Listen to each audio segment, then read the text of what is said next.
Okay. All right, everybody. This is David P. France, and I'm coming to you from Basel, Switzerland.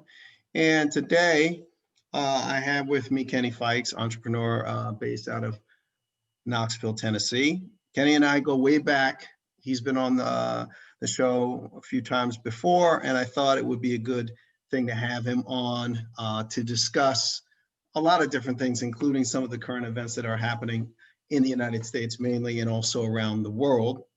But first, before we get started, I would like those who are watching to like the video, subscribe to the YouTube channel, and also share the videos with your friends and family, colleagues.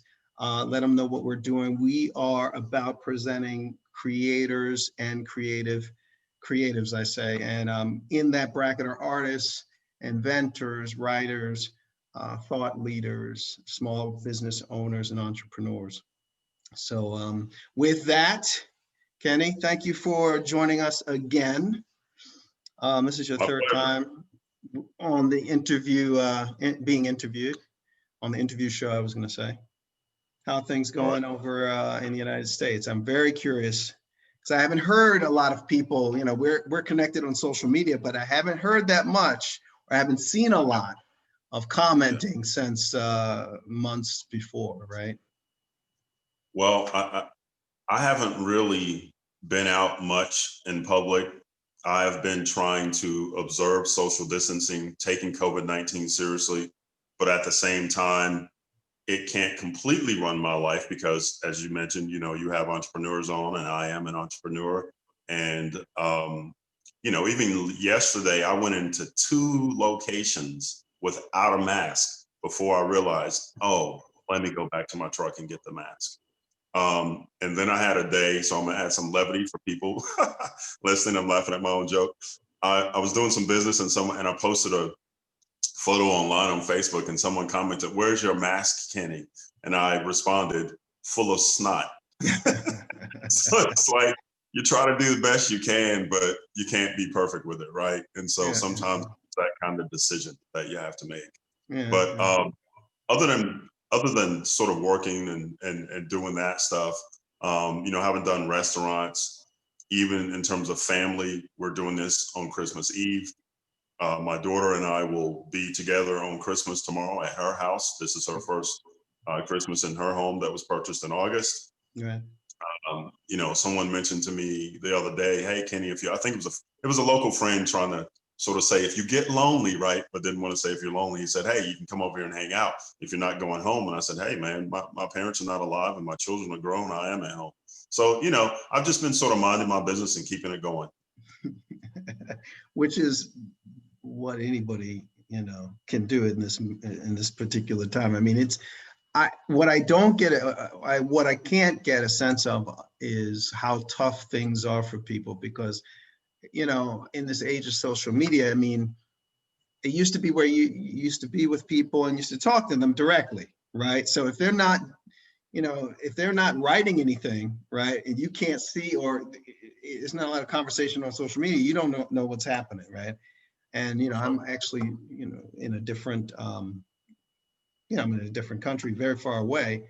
So I haven't heard. I think people have been kind of quiet, at least the people that are connected to us on social media, or at least, in terms of the news, I see the same thing. I don't see any other narrative, right? So it's disconcerting in some ways. I just want to get your view on how you feel about how people are coping in general in the United States.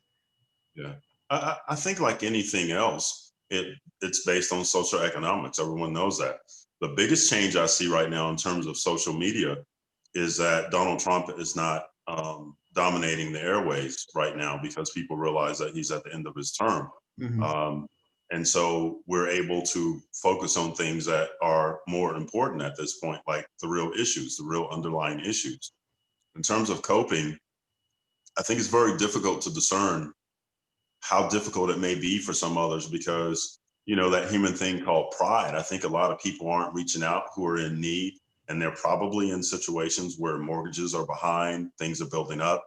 I know as someone who's in construction myself, there were some deals this year that didn't go through because of some government programs where the Fed said, hey, you can't evict people right now. And so people who are investors in multifamily projects were no longer investing because they're saying, listen, if we're going to put up this money and we can't get any ROI, or they were halting projects that were called shovel ready, ready for the ground to be broken. But in terms of individuals coping, it is, while I do have a history of reaching out and helping, I've been really sort of in my own space recently. I've reached out to just a few individuals that I knew had some issues. And in every case, they accepted that help. But overall, it's very difficult to know how people are doing in masses. I know as a Black person, you know, we've always been able to cope with economic disparity in different ways, whatever that may be. And so I don't say it cynically, but in some ways, it's not a lot different for some communities right now than it was before economically. Health-wise, it's probably a lot different because just like in economic disparities, there's a direct correlation with health disparities and access to health care. You're seeing COVID-19 affect African Americans at a far greater rate than other Americans. Well, one of the things that I realize is that there are people that are out there going on vacation or doing things like they normally would do. Just, you know, they're utilizing masks. I mean, you don't necessarily hear about it as much, but, you know, I'm now realizing that for certain people, it's not an issue, right? And, you know, they're emailing me or texting me from a different country, like, oh, I'm so-and-so, oh, I'm so-and-so. I was like, oh, it's like that, right? So, you know, some people are continuing, or at least trying to continue their normal day-to-day, even in the COVID, even during the holiday season.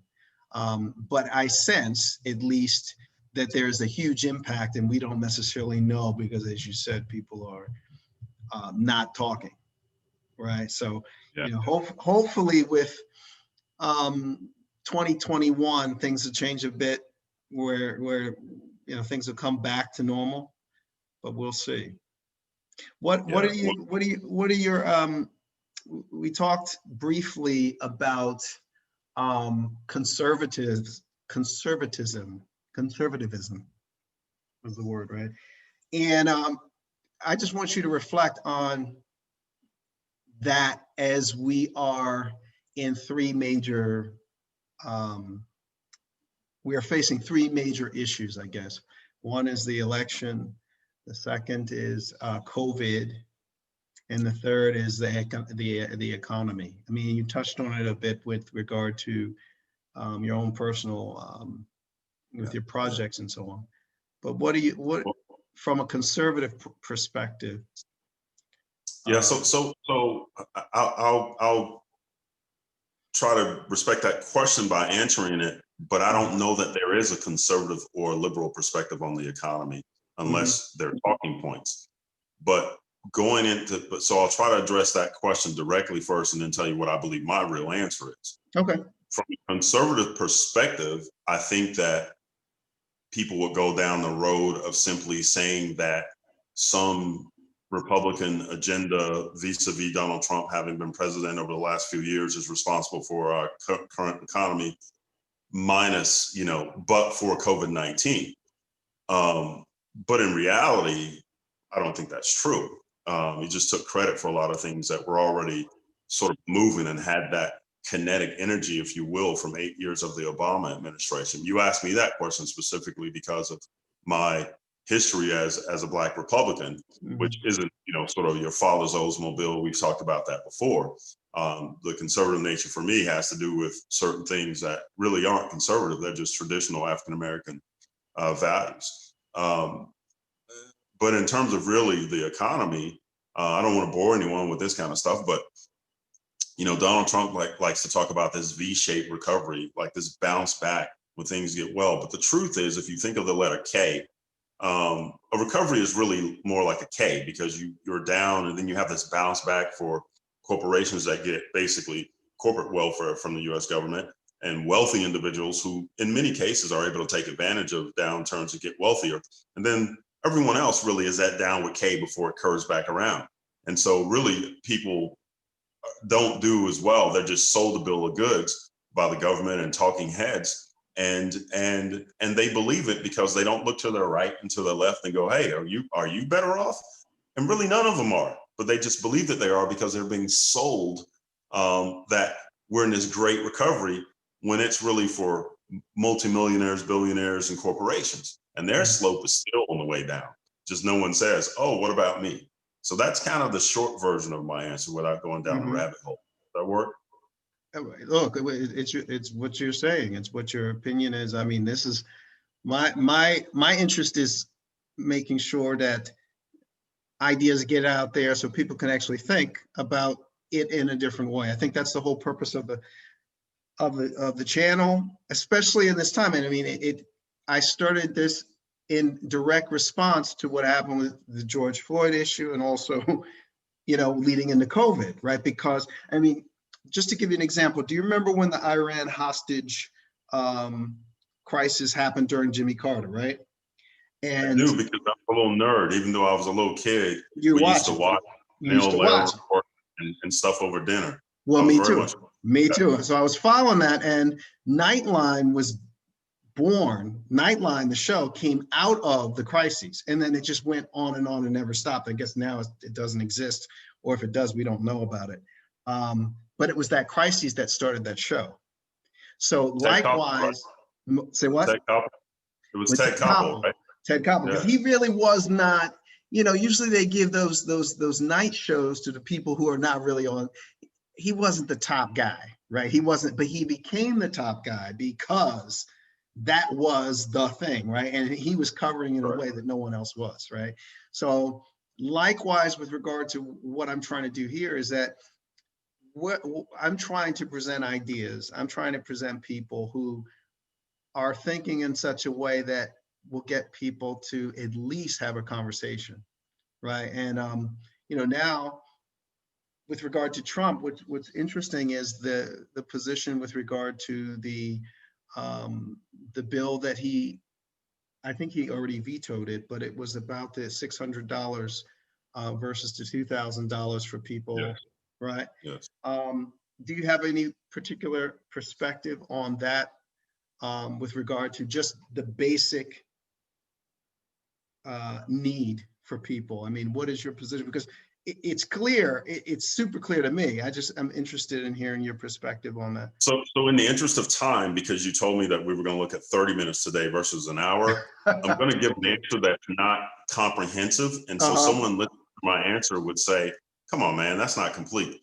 Okay. And I know it's not complete, but I'm giving it in the interest of time. Well, they'll write to you. They'll write to you if they have any issue. Yeah. If you're having trouble and you're in dire straits, certainly 2,000 is better than 600, but not the ones going to solve your problems, right? And so that's really the short answer. It's just about politics. It makes them look better with 2,000 and 600.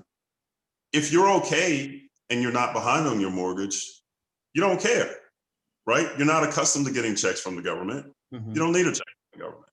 So really, it's kind of a political fiasco, if you ask me. I mean, $2,000 to one person is different from $2,000 for another person, just like one man or woman's broke is different from another man or woman's broke, right? I've had a terrible 2020 financially because the businesses that I'm in, one of them just almost fell off completely, and the other is just the rates are cheap. And so you find yourself like a rat on a wheel spinning for cash flow versus profit, right? And so you have cash flow to pay your bills, but at the end of the day, when you balance, did you really make any margin in your business? So, it's a blessing to be in a position where you create your own revenue, but $600 versus $2,000 are like, really, it's not a conversation. That's the short answer. Well, I would say this. It's going to be interesting what happens in January. I sense it's bigger than most people, what most people think. And I'll leave it there, meaning that there's more going on than what we are getting information of, right? We're not getting all of the information. and we won't know until it happens. And that's unusual. I've never been in a situation like that in terms of being in the world where you don't know what's happening. I mean, the government officials are keeping things from you, and we know they're keeping things. I mean, before we knew, but now it's even bigger. This is huge what's happening. The fact that there are that the election has not been resolved yet, right? And Yep. the COVID is there, and the economy is not, doing well, right? So with a few more seconds of thought on it, I will say add this. I guess 600 and 2,000 could be a big difference because here's that perspective again, right? Mhm. I'm thinking about bills and mortgages and things of that nature. But what if you actually don't have money to eat and Right. your family 3 or 4 or 5? I suppose 600 versus 2,000 is a big difference, Right. or even get 600. But you see, that's the thing. It didn't even occur to me that I might not have something to eat, right? And so in that sense, I suppose it makes a difference. Oh yeah, I mean, and look, you're covered in so many different ways. I mean, uh, I even in the worst situation, and I've been in bad situations, Mhm. I can say that I'm blessed, right? I can say that I'm blessed, and I've been at the end of my rope many times. That's right. And so Right. I am blessed, right? But my thought is, and what worries me is that I'm not hearing about these stories. Now, there's nothing I can do about it, right? Because if people are going to tell you, they'll tell you. If they don't, they don't. But somehow I'm not. I know that there are people out there that we know that are suffering, and it bothers me. What can I do? I just will continue to do what I know that I'm capable of doing, right? So Yeah. on to that. There, you also brought up the idea. At least we had the current conversation beforehand about Black leadership, and it's a nice springboard from what we were just talking about to now. What are your views in terms of Black leadership with regard to this situation, and then maybe in general what you see in the next year, 2021? Well, so politics is local, so I'm going to talk about what I feel and experience in Knoxville with no insult to anyone, because I think the people who are in leadership give a lot of their time and energy and their soul, and I respect that. But I think there's a lot of the old perspective and old guard in place. Doesn't mean that the person has to be 90 years old or 100 years old. They can be 50 or 60, but their influence from their mentors have them going about it the old way. Mm-hmm. And so I think this idea, when you hear from Black leadership, play the game, what they're really saying to you is, don't make master uncomfortable. Don't make white folks uncomfortable. So hold on to some of that truth, because you've Mm-hmm. got to play the game to make them like you, to then get the handouts. And I think that we're past that. It doesn't work. People don't respect you. They just keep status quo. And what does it really get anyone? It's almost like some Black leadership is in place because white folks say that they're safe, and it keeps the other Black folks from being radical and rioting in the streets and doing what they call pot stirring. And pot stirring is nothing more than a term for saying they tell the truth and make somebody uncomfortable. And so I think there's a lot of Black leadership around the country that's established that have gotten used to that status quo because they're comfortable. And I'm not being cynical for the sake of being a jerk, but making a point. They make their little 80 grand, 150 grand a year, somewhere in that range, and they're comfortable, and it works for them to be sort of the Black gatekeepers while the rest of the folks don't expand. Um, and that's kind of tired and old. I think you got to shake it up a little bit more. We don't have that kind of leadership these days. Mm-hmm. I think it's up to us to really pave the way. And I think I told you about this when we were talking, must have been a year or so ago, with regard to John Kingston. And I said to you, I said, no, you should really be the one running. You should be the one. You should be the one running, right? I mean, I think I think you had a vision in terms of what you're articulating now, even when what you have articulated in past interviews or conversations that we've had. I mean, there's no one out there that's really presenting in this way, and as far as I know. And if they are, we don't get to hear from them, because I guess before there would be vehicles to put them on, right? Like we would turn on the TV and they'd be at least on public television, right? Or at least on Sunday morning TV talking about their particular political issues. Like now we don't get to hear from those people. Now you might say MSNBC exists, and who's the person who, there are a couple of anchors that have prominent shows on Sunday, but there's no gravitas. There's nobody coming up with presenting grand ideas, right? I think so. It's interesting that you say grand, right? Yeah. It's so simple to just tell the truth. I mean, we know what the problems are. We know what pathologies are for a people. Think of Black folks as like a person. Just like there's some conservative movement that I don't agree with that says corporations can be a person, right? That's like bullshit. Hobby Lobby can distribute or manage its benefits program like they're a person, and that person will be like women's health care. Right, well, think of Black people as a person in PTSD, post-traumatic slave disorder. There's a book next to me, but we'll talk about that in a second. So I don't think I have grand ideas. I think I tell the truth, and maybe it's tough to do that as a politician. I don't know.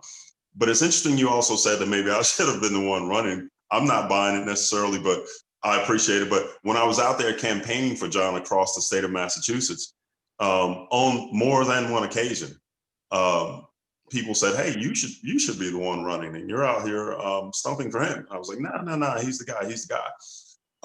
Interesting in that relationship, though, I'll share with you, and only give it 20 seconds or so. I thought that he and I were going to keep working together and do some things, but here's what I think happened. When I said that thing about honesty, I was going through a divorce. I had just come off of a divorce at that time, so that changes the perspective on a lot of things financially. And I was like, yeah, I don't even really want to bill him to be on staff and work.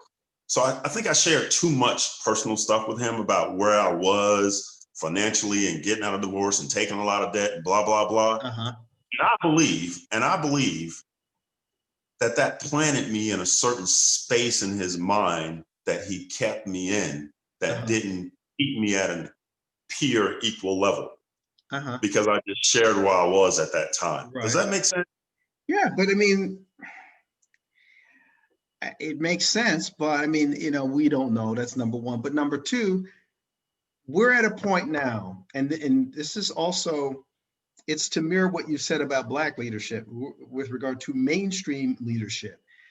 What I think was happening with that, and we talked about it before, was that he was mirroring the past, or trying his damnedest to mirror what was expected of him, right? From his position and his level of status, if you want to call it that.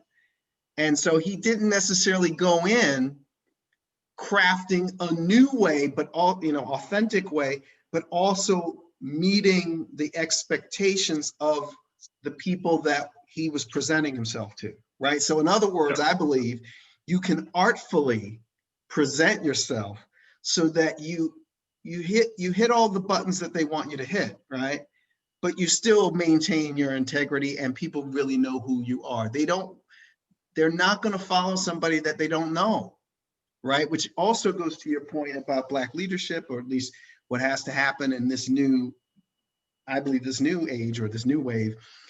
It can't be all the time where what's presented, at least for Black leadership, is against the mainstream. Every position is against the mainstream. It doesn't hold true for most people. It's not true for most people. And for us to believe that we always have to be counter to mainstream it's not helpful long-term, short-term or long-term. And I could say also for mainstream candidates or people that are trying to influence or lead, it's similar, because we grew up in a situation where we were integrated, right? So the major difference between the candidates that are running in our generation and before is that the ones before were segregated, coming up in segregation, and we were the first or maybe second, third wave of integration. And with that, you can't present the same way, right? You can't present. Not only can you not present the same way, but people have to have, so we believe so often that white folks don't get it. But now we're transitioning into a space where, pick a number. I don't know who millennials are and next generations, but I'm just going to say a number. Take like 35 and under, maybe even 40. It seems like Black folks don't get it anymore either. So in our generation, like you take me in college, I majored in African-American studies and went to Wall Street. A good friend from college, Conrad Tiller, he majored in African-American studies, and some other people, and Conrad's had a good life. Now, and then it was pretty new. Now you have PhD programs and they're all over the place, and like every university almost has Africana studies. What is my point? Even if we didn't have that department, the way we were raised and our parents, we understood history and we understood why today looks like it does because of yesterday.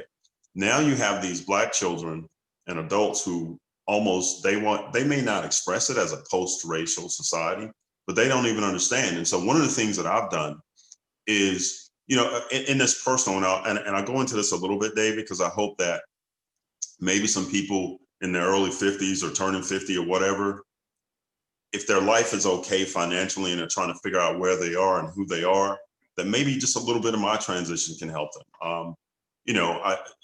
So right now I'm in a space where I'm not sure where I'm going next, right? I mean, do I get back into the activism activities that I had as a younger man? I'm gonna give you a little view here. I don't know if people can blow that up. Of your books? So these books, yes. There are other books all over the house, but these specifically, if you can see them, it's from some of the new writers about Black experiences and Black America and politics and economics and all those things and social justice. So I'm in this space where I'm pretty steeped in the history of my people and American politics and economics. But these are some of the newer voices. And I'm starting a group with some men here in Knoxville, Black and white men, a group of like 10 or 11 guys, well, like 2 or 3 of us are Black, to help start educating people to have these reading sort of dare I say, book club. So people, and these are all leaders. These are all guys like president of a bank, president of United Way, president of Chamber of Commerce, leaders in the community that I've gotten together, and most of them have said yes already. And so educating them on some of these things and thinking about these things in a real intellectual way, so that then they go back and maybe help the culture in those environments where they are, where they're all leaders with hundreds of people under them, if not thousands. And so that's sort of my new way of activism, if you will. And so we have to do something, may sound corny, but jump on this battering ram of consciousness vis-a-vis George Floyd. One of my frustrations at one point was, where's everybody been? I've always been aware of this and noticed, but thank God people are more aware now. I think, and then I'll slow down and come back, let you kind of get back in here. But I think what we're experiencing now is congruent with Bull Connor in the 60s, early 60s, late 50s, whenever that was, when the event was on the Edmund Pettus Bridge. If he had just allowed those people to walk peacefully and not attack them and do things, the world may not have been outraged. They always knew about Jim Crow, et cetera, but they didn't know how terrible it was without visualizing it. And so I think George Floyd's 8 minutes and 46 seconds is the new version of something like the Edmund Pettus Bridge, where everyone got outraged and there's this new consciousness, if you will. Yeah. My thing is, what's happening, we have a new consciousness, but I think my fear is that the needle isn't moving because there's too much fear, and rightfully so, right? I think that there's a lot of fear with regard to health, right? And a lot of fear with regard to economics. And so in order to make the needle move, you have to, people have to sacrifice something. Right? I mean, it's in order for that needle to move, right? So it can't just be a happenstance, oh, the cop kills somebody and then that's the way it works, right? And that's the way things move. There has to be an intention. And who are the people out there who are saying, okay, this is our intention. Like, and I'm excited, but I'm also worried because I'm looking forward to seeing the next, what's the one, Maxine Waters, right? Like I haven't seen, there's one person that's our age in Brooklyn. I can't remember her name right now, but this woman became one of the youngest politicians to be elected in that area. But I think she had been working on this probably since college, right? So I cannot remember her name right now. And I happened to connect with her on Facebook, and then I watched her ascend, right? She's of Caribbean background. Her parents, I think, may have been immigrants that moved into Brooklyn. Deep, solid community. So she had a serious platform, right? She had a serious platform, and she knew a lot of people. And then she opened a museum in Brooklyn, right? I think that was her claim to fame before. Yeah. But I'm looking for the next wave of people. So people talk about AOC, or what's her name? The youngest congressman. I'm looking for our next AOC. I'm constantly aware, right, of who is coming up, and I'm always researching all different types of places on YouTube, Yeah. etc. I mean, And so not a lot of people are willing to die. no. And when I say willing to die, it doesn't necessarily mean 6 feet under in the ground. It means financially. That fear you talked about is huge. You know, as I sit here in Knoxville, there's a startup, Greater Knoxville County Black Chamber of Commerce, and I am the board chair of that. One of the reasons I'm able to do that is because I'm going to have to tell the truth about what's happening here and why there's a 42% poverty rate amongst Black people in Knoxville, Tennessee. There's a legacy of it. It still goes on. And a lot of people in cahoots about it, right? Because I don't have the fear economically of folks in Knoxville, whether it's the government or private industry. I don't fear what they can do to me, right? I'm not untouchable, but most of my income doesn't come from the place I live. So I'm able to call it what it is, right? And that's going to be a tough climb. And I recognize that fear is real and it can be founded, right? Like if you're worried about your mortgage and your children, and you're worried about if you tell the truth, not that you're radical, not that you're a pot stirrer, that's what they're going to call you and frame you as. But if you just tell the truth calmly and respectfully and like it is, people are scared to death in places like Knoxville because they're so afraid of the establishment being upset with them and then being labeled a rabble rouser. And it's just, it keeps us in the same place. And so now that we have, here's an interesting thing now that we have started this Black chamber, it seems like the regular chamber is starting to reach out and call specific Black entrepreneurs and have conference calls and Zoom meetings with the city, because they're gonna, now they're on board. Right? Well, they haven't done it for a while, or else we wouldn't be necessary. So here's the good news, though. Even if we are sort of held back and crushed and aren't able to gain momentum because people see us as rabble rousers instead of just people who are trying to help Black folks, because no one else around here has done it for a while. Even if we're not able to really succeed like we want to, but as a result of our existence, the other entities that haven't been paying attention to Black folks now do it, I'll see that as a success. Yeah. And that's all. You needed Malcolm and Martin, didn't you? What's interesting in this day and age, it's almost like there's going to be different ways and different people with different styles coming up. It used to be this sort of one or the other, but I think because of, people are more aware now, they're more educated, they have more money, disposable income, so I see that as what's coming. Right. I think I believe, but it couldn't come too fast. I mean, it needs to come like now. It needs to come now. Right. Hey, Dave, just to let you know, I have a hard stop at 3 o'clock. I'm gonna let you roll. I'm gonna let you roll in a minute. Is there anything else that we haven't covered that we said we were going to talk about? We talked about leadership. We talked about what is this with this Ubuntu living? You discussed this before. Is that too long? No, so I'm just talking about being in a strange place in my life right now, personally, where what's the next phase, right? Yeah. I'm not independently wealthy, but I know how to make money and start a business, and I can do that. I know those steps, just like, you know, baking a cake. And so, you know, my kids are, one's grown, one's almost grown. You know, they'll be 29 and 28 in March. I don't have any grandchildren yet. Will I stay in my house here in Knoxville? Will I move somewhere else? Why would I move? Would I move to have a business headquarters somewhere else? Would I purchase a company in Atlanta that I'm looking at, and so move there because I got to be there? Will I move back to Oklahoma City? You know, will my son and my daughter-in-law have a kid next year or the year after? Will I want to be close to a grandkid? What am I going to do, right? I'm not chasing money, but the legacy. What's your legacy? What are we going to do with our lives, right? Some of us have children, some of us don't have children. But if you don't have children, if you do, what is your legacy going to be? Who are you? I think beyond religion, so many people define their lives around what their faith is. But let's say beyond that, and what you feel like God's purpose is for you, if you figured it out, if you haven't, I think you're pretty doggone lucky if you know who you are. And so I'm in that phase of, I'm not building a family now. I'm not, you know, my last child has got one more year in college. What am I going to do? What is the legacy? So those books I pointed to, you know, am I going to start in activism? But activism would look different at 50 something than it did at 20 something. Sure. So I'm trying to figure that out. And Ubuntu Living is just a 501c3 that I've had for, about 12 years.